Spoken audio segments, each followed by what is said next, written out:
Channel welcome to आदत प्रोहित YouTube channel. आप लोगों का आदत प्रोहित यूट्यूब चैनल पे स्वागत है। तो वीडियो को आगे बढ़ाते हैं। Overview, what is system software. System software होता क्या है, तो आज की इस वीडियो में अपन लोग इसी के बारे में बात करेंगे। तो वीडियो को आगे बढ़ाते हैं। तो जैसे कि मैंने आप लोगों को ओवरव्यू वाले सेक्शन में बताया, आज की इस वीडियो में अपन लोग सिस्टम सॉफ्टवेयर के बारे में बात करेंगे। तो वीडियो को आगे बढ़ाते हैं, देखते हैं सिस्टम सॉफ्टवेयर होता क्या है। और ये चीज बहुत ही ज़्यादा ज़रूरी होती है एक कंप्यूटर वाले चैप्टर में। तो आप इस सिस्टम सॉफ्टवेयर वाली वीडियो को अच्छी तरीके से देखना, एंड तक सबको समझ में आएगा अगर आप लोगों ने अच्छी तरीके से समझा। तो वीडियो को स्टार्ट करते होंगे बिना कुछ देरी करे।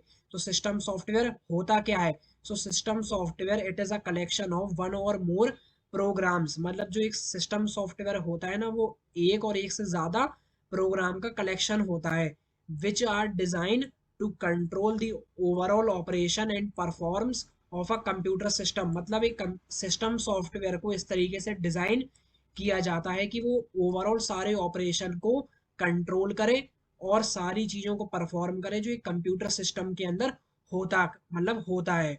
ओके, अब अपन लोग देखते हैं अगली मतलब लाइन। तो आज सिस्टम सॉफ्टवेयर मैं यहाँ पे ड्रॉ कर देता हूँ जिसमें आप लोगों को अच्छी तरीके से समझ में आता जाए। तो आज system software acts as an interface between the user and the computer.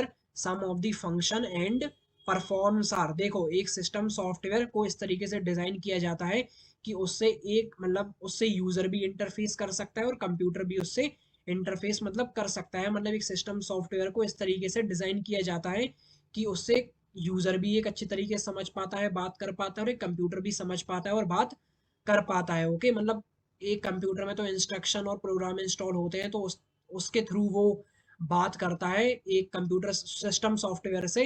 बाकी एक यूजर तो इनपुट डिवाइस के थ्रू सिस्टम सॉफ्टवेयर से बात करेगा। ओके, तो आप लोगों को समझ में आया होगा कि एक सिस्टम सॉफ्टवेयर को इस तरीके से डिजाइन किया जाता है, उसका इंटरफेस ऐसा होता है कि वो यूजर भी समझ पाता है और कंप्यूटर भी समझ पाता है। और जो ये लिखा है some of the function it performs are, कुछ फंक्शन सिस्टम सॉफ्टवेयर परफॉर्म करता है। ओके, अब अपन लोग अगली मतलब अगले चैप्टर पे मतलब अगले उस वाले पे आते हैं पेज पर। देखो जी, कुछ दो चीजें हैं जो एक सिस्टम सॉफ्टवेयर करता है। Okay, to read data from the input device.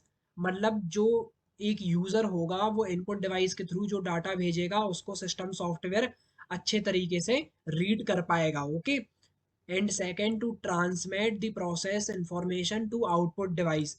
मतलब जो एक यूजर जो डाटा भेजेगा, इंफॉर्मेशन भेजेगा, उसको एक सिस्टम सॉफ्टवेयर समझ पाएगा। ओके, उस चीज को प्रोसेस कर पाएगा और एक आउटपुट डिवाइस के थ्रू उसको कुछ दे पाएगा। ओके, जो वो चीज चाहता है। ओके, और अभी ये आता है फोर्थ पेज। कौन सा पेज, 1 2 3 4, ये है फिफ्थ पेज। ओके, सो ये भी सिस्टम सॉफ्टवेयर के बारे में है और ये बहुत जरूरी चीज है। मैं यहाँ पे ड्रॉ कर देता हूँ जिसमें आप लोगों को और भी अच्छे तरीके से समझ में आ जाए। Generally system software is installed by the manufacture, it is also provides a platform for running an application of a software. देखो जनरली जो सिस्टम सॉफ्टवेयर होता है ना, वो पहले से इंस्टॉल होके आता है अपने कंप्यूटर में मैन्युफैक्चर की तरफ से। मतलब जब भी अपन कोई नया लैपटॉप कंप्यूटर पीसी जब को जो भी अपन लोग लेते हैं, तो उसमें अपन लोगों को सिस्टम सॉफ्टवेयर पहले से मतलब अपन लोगों को सिस्टम सॉफ्टवेयर डाउनलोड नहीं करना होता है ना इंस्टॉल करना होता है। सिस्टम सॉफ्टवेयर पहले से ही ऑलरेडी इंस्टॉल होके आता है एक कंप्यूटर सिस्टम में, एक पीसी में, एक लैपटॉप में। ओके, मैन्युफैक्चर की तरफ से मतलब जो जिस इंसान ने भी, जिस कंपनी ने भी, जिस मैन्युफैक्चर कंपनी ने वो पीसी बनाया होगा, लैपटॉप बनाया होगा, तो उसने पहले से ही उसमें इंस्टॉल कर दिया होगा एक सिस्टम सॉफ्टवेयर। ओके, तो आपको करने की जरूरत नहीं है, पहले से ही सिस्टम सॉफ्टवेयर इंस्टॉल होके आता है। और a system software can be classified into the following categories. तो इसके बारे में भी अपन लोग बात करेंगे, लेकिन मैं आप लोगों को एक जरूरी बात बताता हूँ कि जैसे देखो ये लिखा है ना कि system software is installed by the manufacture, it also provides a platform for running an application. मतलब सिस्टम सॉफ्टवेयर भी कुछ जगह देता है एक एप्लीकेशन को रन होने के लिए। ओके, या फिर आप लोग सॉफ्टवेयर भी मान लो। और देखो जो ये लिखी है, जो वाली ये लाइन जो मैंने लास्ट में पढ़ी है, a system software can be classified into the following categories. देखो एक सिस्टम सॉफ्टवेयर को कुछ चीजों में क्लासिफाइड करा गया है। वो कौन सी चीज है जिनको सिस्टम सॉफ्टवेयर में क्लासिफाइड करा गया है कुछ कैटेगरीज में, तो उसके बारे में भी पढ़ते हैं। तो ये जो चार चीजें हैं ना, operating system, LP, DD, US, तो इन चार चीजों को क्लासिफाइड करा गया है कुछ कैटेगरीज में जो एक सिस्टम सॉफ्टवेयर के अंदर होते हैं। ओके, जैसे कि एक ऑपरेटिंग सिस्टम, मैं यहाँ पे फिर से ड्रॉ कर देता हूँ, उससे आप लोगों को और अच्छी तरीके समझ में आ जाएगा। जैसे कि एक operating system, language processor, device, drivers and utility software, तो इन चार चीज़ों को क्लासिफाइड करा गया है कुछ कैटेगरीज में। ओके, सिस्टम सॉफ्टवेयर में। अब ये ऑपरेटिंग सिस्टम क्या होता है, लैंग्वेज प्रोसेसर क्या होता है, डिवाइस ड्राइवर क्या होता है, यूटिलिटी सॉफ्टवेयर क्या होता है, इसके बारे में अपन लोग अगली वीडियो में बात करेंगे। तो आज की इस वीडियो में मुझे आप लोगों को इतना ही बताना था कि ये सिस्टम सॉफ्टवेयर क्या है। मैं फिर से रिपीट कर देता हूँ कि सिस्टम सॉफ्टवेयर क्या है।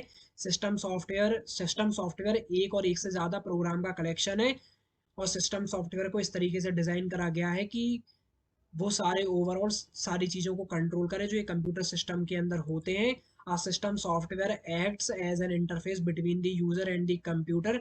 Some of the function and performs are, एक कंप्यूटर सिस्टम को, सिस्टम सॉफ्टवेयर को उसका इंटरफेस इस तरीके से बनाया जाता है कि उसको यूजर भी समझ पाता है और कंप्यूटर भी समझ पाता है, और वो सिस्टम सॉफ्टवेयर कुछ फंक्शन को परफॉर्म करता है। और एक सिस्टम सॉफ्टवेयर एक जो यूजर इनपुट देता है, जो भी डाटा इनपुट डिवाइस के थ्रू देता है, तो उसको समझ पाता है, रीड कर पाता है, और उसको उस इंफॉर्मेशन को समझ के प्रोसेस करके उसको आउटपुट देता है। और एक सिस्टम सॉफ्टवेयर होता है जो वो पहले से ही इंस्टॉल होके आता है एक कंप्यूटर सिस्टम में मैन्युफैक्चर की तरफ से।